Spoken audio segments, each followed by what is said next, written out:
Hi there, I'm going to show you how to change the battery in this very special key fob. This is a 2005 Porsche Carrera GT fob, and here's what I'm going to be using.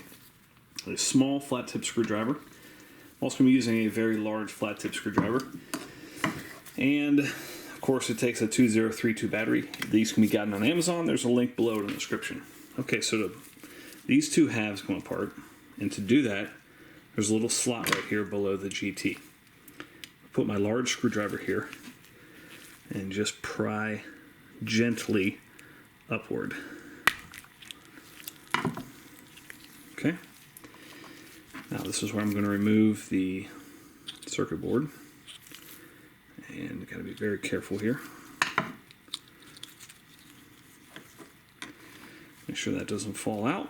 Okay, so there's your 2032 battery. I'm going to pry that out with this small screwdriver. Take that out, put your new battery back in.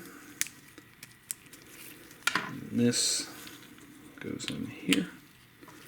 We can go ahead and test it right here, make sure we're working. Make sure that red light's flashing. That actually shows through very dimly on this GT sign here. Squeeze these two back together and you're all set. Thanks so much for watching. Hope you enjoyed it. Make sure you hit that thumbs up button.